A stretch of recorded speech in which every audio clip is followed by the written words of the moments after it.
नमस्कार, स्वागत है आपका। आप देख रहे हैं आपके मुद्दे। मैं हूं आपके साथ हिमांशु दीक्षित। बात करेंगे सबसे पहले मध्य प्रदेश की, जहां ब्रिटेन में फैले कोरोना के नए स्ट्रेन की एंट्री से अब हड़कंप मच गया है।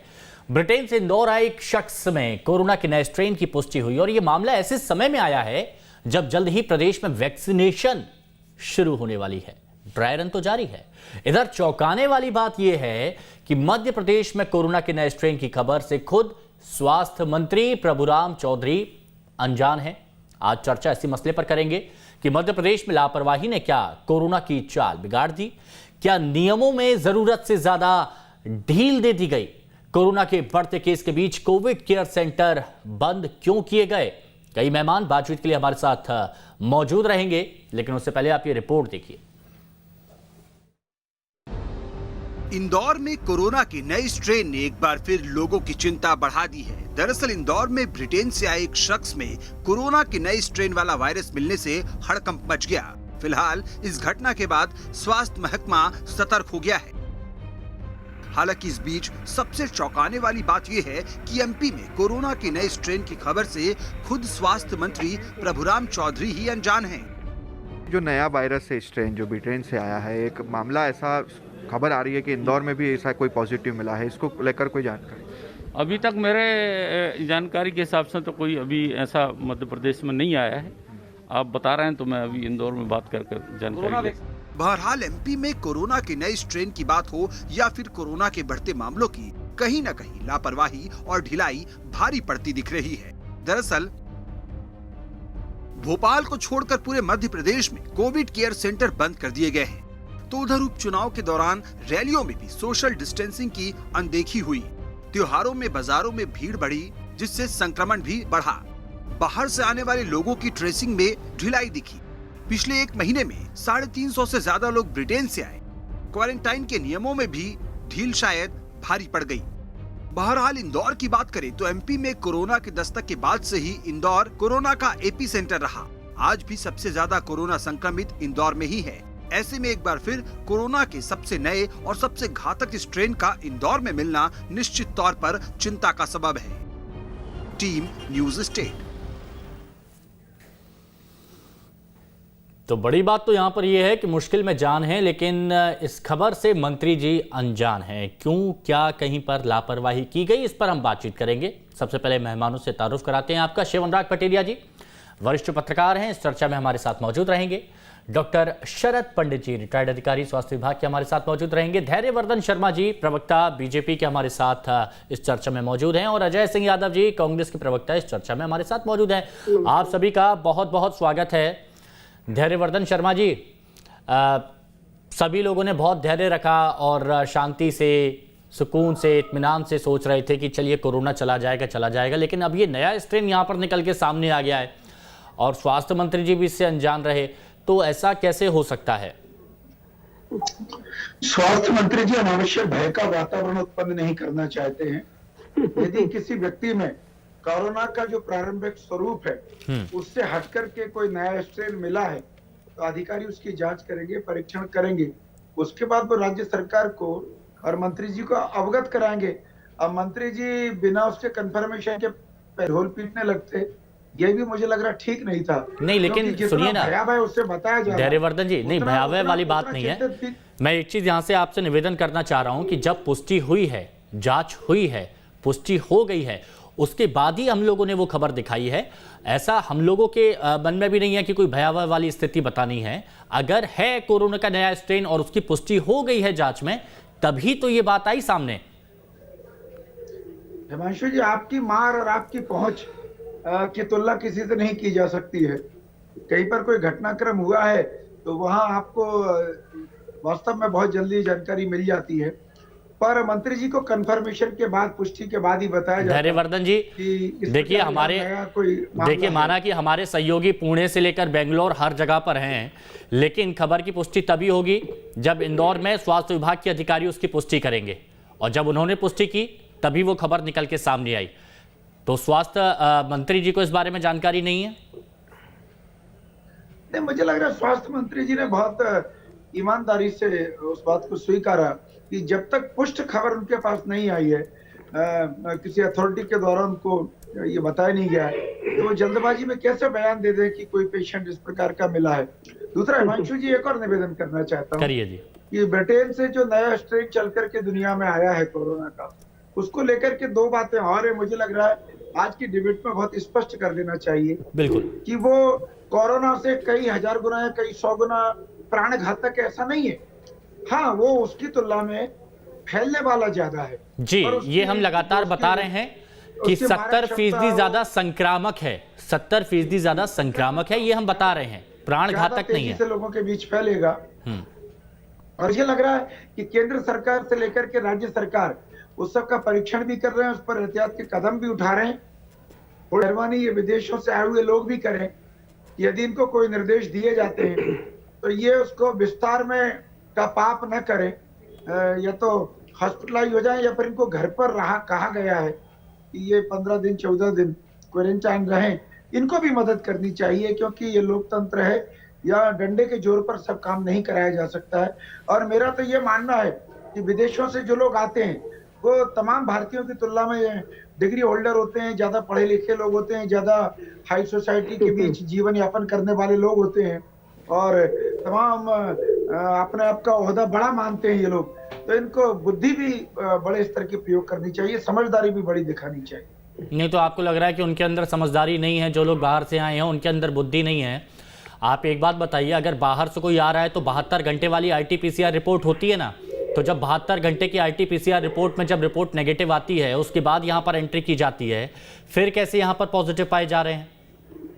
हिमांशु जी, मैंने किसी व्यक्ति को टारगेट नहीं किया है, पर कोरोना का जब संक्रमण फैला तब ये बात आप लोगों ने चैनल पर दिखाई थी कि तमाम लोग जिनको निर्देशित किया गया था कि क्वारंटाइन रहना चाहिए और वो मार्केट में घूमते हुए मिले, लोगों के बीच जाकर के पाए गए, ऐसे लोग चिन्हित हुए। तो नहीं धैर्यवर्धन शर्मा जी, बिल्कुल सही बात आपने की है, बिल्कुल सही बात आपने की। और ये मैं एक बार फिर से अपने दर्शकों से अपील करना चाहूंगा, कि बुद्धि और विवेक का इस्तेमाल करें। अगर ऐसी कोई स्थिति है या फिर कोई खतरा है तो मास्क लगा के रखें, सावधानी बरतें। आप मध्य प्रदेश में जो मंत्री हैं, नेता हैं, उनकी तरह मत बनिए, भीड़ में मत जाइए, रैलियां मत निकालिए, रैलियों में शामिल मत होइए, मास्क लगाने से मना मत कीजिए, सावधानी जरूर बरतिए। अजय सिंह यादव जी, बताइए क्यों ऐसी स्थिति निकल के सामने आ रही है, और क्या आपको लग रहा है कि कहीं पर कोई लापरवाही हुई है? हिमांशु जी, मैं आपकी बात से ही आगे बढ़ाना चाहूंगा। मध्य प्रदेश की जनता अपनी जान की स्वयं सुरक्षा करे, क्योंकि प्रदेश के स्वास्थ्य मंत्री, पूरा स्वास्थ्य महकमा बेपरवाह है, लापरवाह है, किसी तरह से कोई गाइडलाइन बनाने के लिए तैयार नहीं है। धैर्यवर्धन जी कह रहे हैं कि मंत्री जी के पास ऑफिशियल जानकारी नहीं है।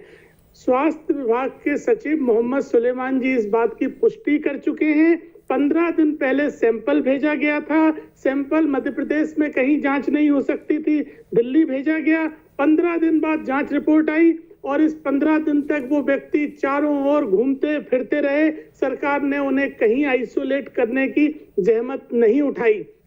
जबकि जिस तरह से कोरोना के मामले में माना जाता है कि संक्रमण एक से दूसरे में फैलता है, तो जब आपकी डाउट की स्थिति थी तो कोरोना के नियमों का पालन करवाते हुए आपने आइसोलेट क्यों नहीं किया? इंदौर की जनता की जान फिर से जोखिम में डाली। जैसे कोरोना का पहला स्ट्रेन आया था, इंदौर देश का वुहान बनने की स्थिति में आ गया था। आज दिल्ली में भी कोरोना के नए स्ट्रेन के केस नहीं और इंदौर में स्ट्रेन के केस आए। आज लंदन में यूके पूरा 1.5 महीने के लिए लॉकडाउन हुआ है, तो इसको घातक क्यों नहीं माना सरकार? सरकार केवल लापरवाही कर रही है। नहीं, उन्होंने बोल दिया ना मंत्री जी अजय सिंह यादव जी, नहीं देखिए यहाँ पर आप गलत है। उन्होंने बोल तो दिया कि वो डर फैलाना नहीं चाहते थे, इसीलिए ये वाली बात ऐसे नहीं बोली उन्होंने। ठीक है, डर फैलाना नहीं चाहते थे। हिमांशु जी, ये गंभीर मामला है। सुनिए ना, एक बार मैं एक्सपर्ट की राय ले लूं, फिर मैं आप लोगों के पास दोबारा से लौट के आऊंगा। सेकंड आ रहा हूं बस। जो व्यक्ति 15 दिन तक समाज में घूमता फिरता रहा, उस स्ट्रेन से पीड़ित होने के बाद उस स्थिति की कल्पना करिए कितनी व्यापक हो सकती है। हाँ ठीक है, मैं एक बार जरा एक्सपर्ट्स की भी राय ले लेता हूँ। डॉक्टर शरद पंडित जी भी हमारे साथ में है। डॉक्टर साहब, ये जो स्थिति इंदौर में अब निकल के सामने आई है, नया स्ट्रेन पाया गया है, ये कितना खतरनाक हो सकता है? और मैं आपकी एक्सपर्ट राय इसलिए जानना चाहता हूँ कि कहीं ये कोई लापरवाही का नतीजा तो नहीं है, क्योंकि प्रॉपर क्वारंटीन किया जाना चाहिए था जब 15 दिन पहले रिपोर्ट भेजी गई थी और अब रिपोर्ट निकल के सामने आ रही है तो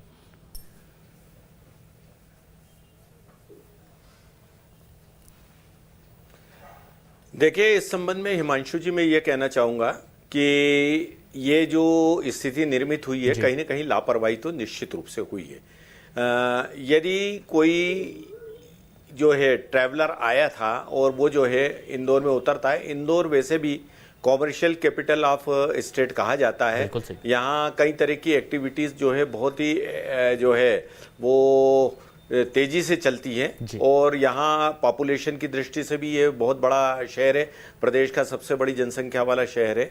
जो एयरपोर्ट्स पे जो सावधानियां रखी जानी चाहिए थी, जो क्वारंटाइन के जो नियम है उसको जो है कहीं ना कहीं जो है उसमें चूक बरती गई है। अभी भी हम लोगों को ये ध्यान रखना होगा कि ये नया स्ट्रेन जो है वो भले ही जो है उसमें मार्टेलिटी जो है उतनी अधिक नहीं हो, पर ये व्यापक रूप से फैलता है। एक बार हम बड़ी मुश्किल से इस स्थिति से बाहर आए हैं तो हमको पूरी सावधानी रखना चाहिए और इस संबंध में जो है कोई चूक नहीं करना चाहिए। तो क्वारंटाइन वाली बात है जो, और इस शहर में, इंदौर जैसे शहर में अब हमने जो है स्क्रीनिंग सेंटर या हमारे कोविड केयर सेंटर भी बंद किए हैं। इन सब चीजों को पुनर्विचार किया जाना चाहिए और कहीं ना कहीं इसको गंभीरता से लेना चाहिए। मैं समझता हूं कि जो है इंदौर जैसे व्यावसायिक शहर में किसी भी तरह की छोटी सी भी चूक बहुत बड़ा दुष्परिणाम उसका हो सकता है। बिल्कुल, हमने देखा है, हर चीज हमने देखी है इंदौर में ही आजकल हो रही है। इंदौर में एयरपोर्ट है, बाहर से बहुत सारी फ्लाइट्स निकल के सामने आ रही हैं। एपिक सेंटर यहाँ पर बना हुआ है कोरोना का। पत्थरबाजी के मामले भी इंदौर में निकल के सामने आते हैं। क्या क्या इंदौर में नहीं हो रहा है, और इंदौर में ही अगर सावधानी नहीं बरती जा रही है तो सवाल तो खड़े होंगे और हम यहाँ पर सवाल खड़े करेंगे। शिव अनुराग पटेरिया जी, आप क्या कहते हैं? ये जो मामला सामने आया, स्वास्थ्य मंत्री जी को इस बारे में जानकारी नहीं, जबकि ऐसा हो नहीं सकता कि कोई अधिकारी इसकी पुष्टि कर दे और स्वास्थ्य मंत्री, क्योंकि कोरोना के नए स्ट्रेन को लेकर पूरे देश भर में चिंता है, स्वास्थ्य मंत्री जी को इस बारे में जानकारी नहीं है। ये लापरवाही कहीं भारी तो नहीं पड़ेगी हमें? देखिए, जिस राज्य का स्वास्थ्य मंत्री खुद डॉक्टर हो और इस तरह से लापरवाह हो तो उस पर क्या आप कह सकते हैं? कुछ नहीं कह सकते हैं। सबसे बड़ी बात है, health minister must be aware about all these things. सब चीज़ों के बारे में उसको जानकारी होना चाहिए। कोरोना सबसे बड़ा संक्रमण है। लगातार चैनल्स पर, अखबारों में सूचनाएं आ रही हैं कि इंदौर में बहुत से लोग आए हैं। पूरे मध्य प्रदेश में 350 से ज़्यादा लोग ब्रिटेन से आए हैं। सबसे बड़ी बात है कि मध्य प्रदेश में इस बात को जितनी गंभीरता से लेना चाहिए ब्रिटेन से आने वाले लोगों को या बाहर से आने वाले लोगों को, उतना लिया नहीं गया। उसी का परिणाम था कि जो इंदौर में बहुत बड़ा एक एपिक सेंटर पैदा हुआ, बहुत बड़ा केंद्र बना कोरोना का। अब भी जाग जाते। सबसे बड़ी बात है कि उन लोगों की भी जवाबदेही है जो आते हैं, तो कम से कम अपने आप को सेल्फ क्वारंटाइन तो करना ही चाहिए। होटल्स में क्वारंटाइन सेंटर बने हुए हैं। आप देखिएगा, मुंबई में एक अभिनेता के 2 भाई विदेश से लौटे और वो क्वारंटाइन सेंटर में ताज कह के गए, वहाँ नहीं पहुँचे, सरकार ने मुकदमा कायम कर दिया। तो पहला मुकदमा तो होना चाहिए उस व्यक्ति के खिलाफ जिस व्यक्ति ने ब्रिटेन से आया है और सारी चीज़ों को जानने के बावजूद भी उसने नियमों का पालन नहीं किया। दूसरा, उस इलाके के SHO या TI उस पर कार्रवाई होना चाहिए कि आपकी जानकारी में जब ये व्यक्ति था तो उसने आपको क्वारंटाइन सेंटर तक क्यों नहीं भेजा। तीसरी कार्रवाई उस इलाके के एडमिनिस्ट्रेटिव ऑफिसर के ऊपर होना चाहिए। सबसे बड़ी बात है कि जब तक आप ऐसी कार्रवाइयां नहीं करेंगे तब तक लोग नहीं सुधरेंगे। सबसे पहला वो व्यक्ति, दूसरा पुलिस और तीसरा प्रशासन। मुझे लगता है डॉक्टर्स बाद में आते हैं। सबसे अब लोगों को ऐसा लगने लगा कोरोना को लेकर यूज्ड टू जैसे होते चले जा रहे हो। ये सबसे बड़ी खतरनाक बात है। जब तक कोरोना पूरी तौर पर खत्म नहीं हो जाता तब तक आपको सावधानी बरतना है। एक स्ट्रेन आया है और दुनिया भर में न जाने कितने किस्म के स्ट्रेन पैदा हो गए हैं, तो स्ट्रेन बहुत स्ट्रेस पैदा कर रहे हैं, इसलिए लोगों को थोड़ी सावधानी तो बरतना ही चाहिए। अच्छा, एक चीज़ है धैर्यवर्धन जी, आजकल देखिए मैं सोशल मीडिया को भी थोड़ा सा इंक्लूड कर लेता हूँ, क्योंकि सोशल मीडिया पर बहुत सारी चर्चाएं होती हैं। एक मुद्दा उठाओ 10 मुद्दा निकलता है। सोशल मीडिया पर आज एक सज्जन ने एक पोस्ट किया है और उस बारे में, स्वास्थ्य मंत्री जी के बारे में, कि जो हमारे स्वास्थ्य मंत्री हैं मध्य प्रदेश के, उनको ये नहीं पता कि कोरोना का नया स्ट्रेन मध्य प्रदेश में आ चुका है, लेकिन उनको ये पता रहता है कि उनके विभाग में कौन सा अहम पद खाली और कहाँ पर किसको बिठाना है। तो इस तरह की भी आलोचनाएं हो रही हैं। अपनी पत्नी को बैठाना है। देखिए, किसी विभाग के मंत्री जल्दबाजी में कोई बयान नहीं दे सकते। अंदेशा पर, शंकाओं पर बाकी के लोग चर्चाएं कर सकते हैं, पर मंत्री को तो अधिकृत तौर पर ही बोलना होगा ना। तो वह पुष्टि हो जाने के बाद ही कोई बात कह सकते हैं। अब जब उन्होंने मीडिया के सामने इस विषय पर बात की, उसके 5 मिनट बाद उसके पास यदि कॉल आ गया हो, 15 मिनट बाद संबंधित अधिकारियों ने उनको अवगत करा दिया हो कि जांच रिपोर्ट में इस प्रकार के तथ्य आए हैं, तो वो 15 मिनट बाद यदि कोई और संवाददाता उनसे पूछते, उनका स्टेटमेंट बिल्कुल नया होता, कुछ अलग होता। इसलिए मुझे लग रहा है कि उनके उस साफ गोई पर, कदारी भरे वक्तव्य पर बहुत ज्यादा संदेह नहीं करना चाहिए।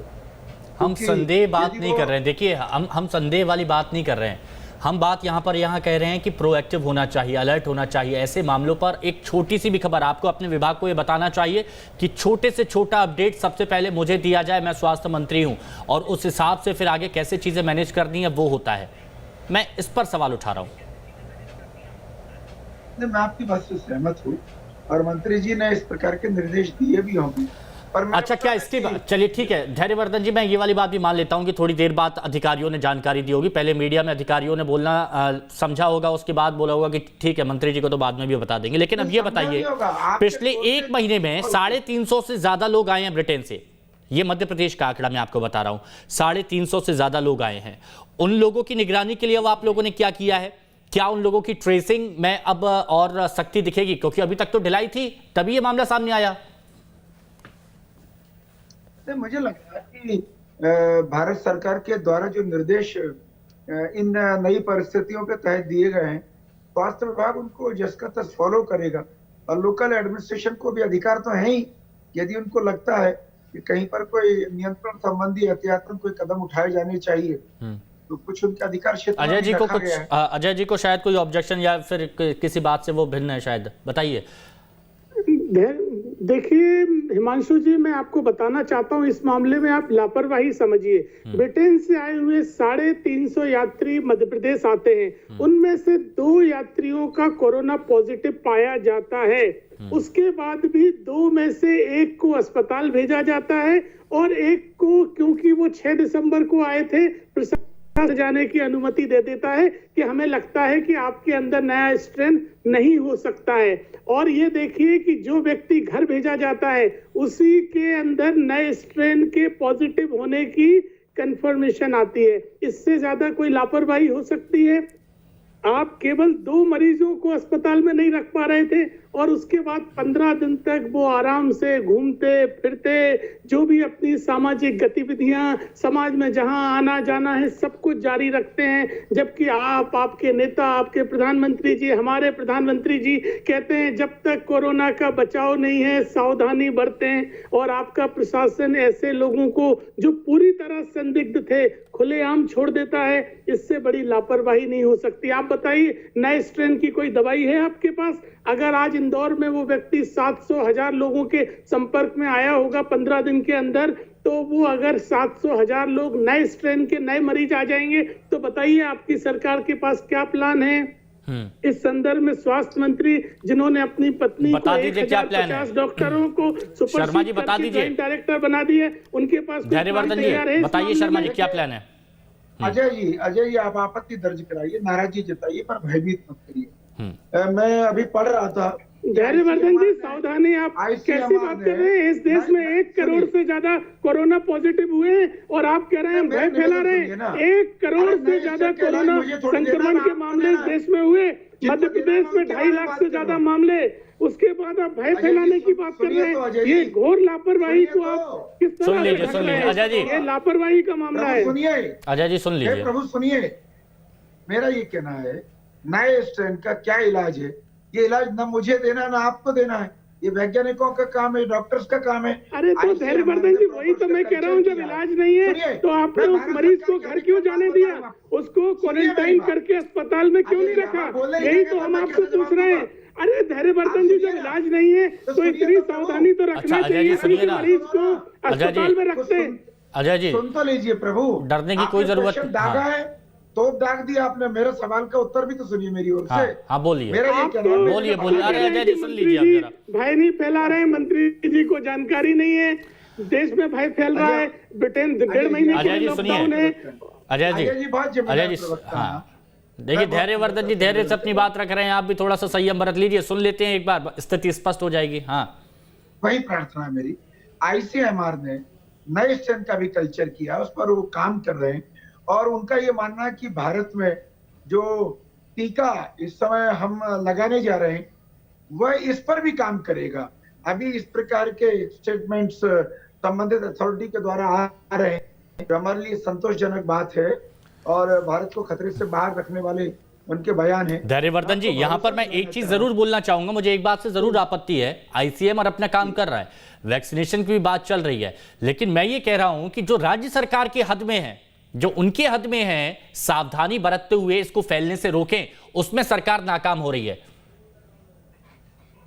मुझे लग रहा है, देखिए राज्य सरकार भी जो गाइडलाइंस है, जितना लोगों को टाइट करके सबसे रोका जा सकता है, उतना सरकार प्रयास कर रही है। कैसी बातें कर रहे हैं धैर्यवर्धन जी, यहाँ पर आम जनता ने धैर्य रखा है, नेताओं ने कोई कमी नहीं छोड़ी। आप बताइए, उपचुनाव के दौरान रैलियों में सोशल डिस्टेंसिंग की धज्जियां उड़ी, त्योहारों में बाजारों में कितनी भीड़ बढ़ी, ये सभी ने देखा, और क्या क्या नहीं हुआ इस देश में, इस राज्य में। मध्य प्रदेश की जनता की बड़ी कृपा है कि वो अनुशासन में रही है, इसीलिए मध्य प्रदेश में कोरोना नियंत्रण में आया है।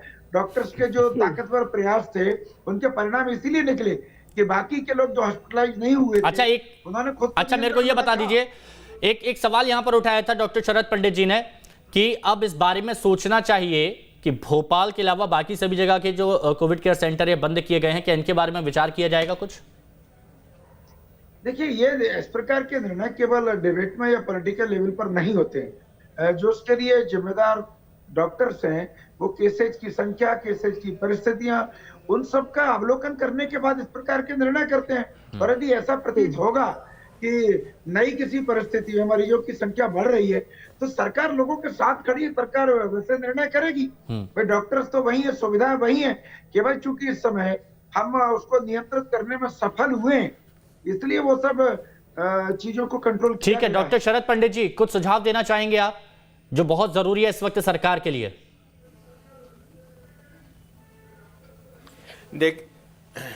देखिए, मुझे ऐसा लगता है कि इतने लंबे समय तक जो ये संक्रमण का प्रकोप चलता रहा, उसकी वजह से हर स्तर पर कहीं न कहीं ढिलाई आई है, शिथिलता आई है। हमको एक बार पूरा एक कमिटमेंट के साथ उतरना पड़ेगा बीमारी से लड़ने के लिए, चाहे वो प्रशासन हो, चाहे वो जो है वो हमारा स्वास्थ्य विभाग का महकमा हो, और चाहे आम जनता को जागरूक करने की जरूरत हो। जो इसके दिशा निर्देश हैं, उनको अभी ढिलाई बिल्कुल नहीं बरती जाना चाहिए। सोशल डिस्टेंसिंग, मास्क और जो अन्य प्रोटोकॉल्स हैं इसके, उनका स्ट्रिक्टली फॉलो अप होना चाहिए। देखिए, जो बाहर से आ रहे हैं यात्री, उनका जो है क्वारंटाइन, और इसके अतिरिक्त जो मुख्य बिंदु आ रहा है, हमने जो अपने स्क्रीनिंग सेंटर या कोविड केयर सेंटर को टोटली बंद कर दिया है। हमको धीरे धीरे उनको संख्या को कम करना था और घटाना था, ताकि एकदम एब्रप्टली बंद कर दिया जाना था। तो इसको कहीं ना कहीं सोचा जाना चाहिए। आम जनता यदि किसी को तकलीफ होती है तो बड़े बड़े अस्पतालों तक उसकी पहुंच नहीं है, पर कम से कम वो ऐसे सेंटर्स पे जाके अपना प्रारंभिक उपचार और स्क्रीनिंग करवा सके। तो ये संख्या को शने शने घटाया जाए, ना कि एकदम टोटली बंद करके, और हमने जो है वो बीमारी के जो है संक्रमण को बढ़ने में और चुनौती हम दे रहे हैं। तो मेरे ये सुझाव है कि इन बातों पर ध्यान दिया जाए, और इन चीजों को जो है सभी लोग, चाहे वो हमारा शासन प्रशासन स्तर के लोगों और जनमानस को भी इसकी गंभीरता को समझना चाहिए। पटेरिया जी, देखिए, ये हम पहले भी चर्चा कर चुके हैं और इसमें कोई दोहराए वाली बात नहीं है कि लापरवाही तो हुई है, और इसी वजह से ये कोरोना की चाल है, ये बिगड़ती हुई नजर आई है। ज़रूरत से ज़्यादा नियमों में ढील दी गई, और कई बार किस तरह से दुरुपयोग हुआ है वो हमने देखा भी है। इंदौर जैसे शहर में जहां सबसे ज़्यादा मामले आ रहे हैं, जो विदेश से डायरेक्टली जुड़ा हुआ है, जहां से फ़्लाइट्स आती रहती हैं, और भी कई मामलों में इंदौर बहुत एक्टिव है। आपको कितनी मेहनत करनी पड़ती है कि इंदौर में आप सख्ती के साथ नियम कायदे कानूनों को फॉलो करवा पाएँ, लेकिन वो सारी चीज़ नहीं हो रही है। तो इसको सरकार कैसे सुनिश्चित करेगी और कैसे करना चाहिए? अगर आप कुछ सुझाव दें धैर्यवर्धन जी को, तो हो सकता है कि आलाकमान तक पहुंचा दें वो। देखिए, मुझे लगता है कि सबसे पहले लोगों को अवेयर करना चाहिए कि कोरोना समाप्त नहीं हुआ है। आप यूज टू मत होइएगा कि ये तो चलता है, चलता रहेगा। दूसरी सबसे बात है, मुंबई महानगर पालिका की तर्ज पे जो लोग मास्क नहीं लगाते, उनके कम से कम 200 रुपए के चालान किए जाने चाहिए। तमाम बड़े लोगों के चालान मुंबई में होते हैं, उसका एक सकारात्मक संदेश जाता है कि हमें मास्क लगाना है। आज बड़ी संख्या में सड़कों पर ऐसे लोग दिखाई देते हैं जो मास्क नहीं लगाते हैं। और तीसरी सबसे बड़ी बात है, सरकार और समाज की जो सीट्स पर लोग बैठे हैं, चाहे वो राजनेता हों, चाहे वो नौकर साहब हों, चाहे पुलिस अधिकारी हों, बड़े पत्रकार हों, इनको आदर्श और उदाहरण प्रस्तुत करना चाहिए। सबसे बड़ी बात है, कहते हैं ना, यथा राजा तथा प्रजा। सबसे बड़ी बात है, जब बड़े बड़े लोग बड़ी बड़ी रैलियां करते हैं, बड़े बड़े भोज करते हैं, बड़े बड़े आयोजन करते हैं और फिर छोटे लोगों से अपेक्षा करते हैं कि वो फॉलो करें, तो वो फॉलो नहीं हो पाएगा। सबसे पहले बड़े आदमी को, सबसे ऊंचे आदमी को, आला दर्जे के आदमी को सबसे पहले कानून का पालन करना पड़ेगा। धैर्यवर्धन जी, और दूसरा मास्क और सैनिटाइजर को धैर्यवर्धन जी 10 से 15 सेकंड सख्ती बरतना चाहिए। 10 से 15 सेकंड है आपके पास, ये बताइएगा कि कहीं ऐसा तो नहीं कि आप कंट्रोल नहीं कर पाएंगे। मतलब हम ये चाहते हैं कंट्रोल हो जाए, आने वाली परिस्थितियों में फिर से हम डिबेट करें, तो ये नहीं कि भाई क्या हुआ था, क्या बोला था और क्या हो गया। नहीं, ये आशंकाएं निर्मूल हैं। अब तो उसके हम जड़ तक पहुंच गए हैं, टीका आने वाला है। डॉक्टर्स के भी आत्मविश्वास में काफी वृद्धि हुई है। हमने लगभग 99% के आसपास का इस समय बचाव का प्रतिशत धीरे धीरे आ गया है। अजय जी माफ कीजिएगा, वक्त नहीं है, मौका नहीं दे पा रहा। अगली बार ये वादा है कि 2 मिनट एक्स्ट्रा बुलवाऊंगा आपसे। खैर, आप बोल रहे हैं कि जड़ तक पहुंच गए, तो मैं तो यही कहूंगा कि जड़ से उखाड़ के फेंक दीजिए। बहुत अच्छी बात है। बहुत बहुत शुक्रिया आप सभी का हमारे साथ जुड़ने के लिए। शिव अनुराग पटेरिया जी हमारे साथ जुड़े रहेंगे, वो लगातार आगे भी बात करेंगे। आप सभी का बहुत शुक्रिया।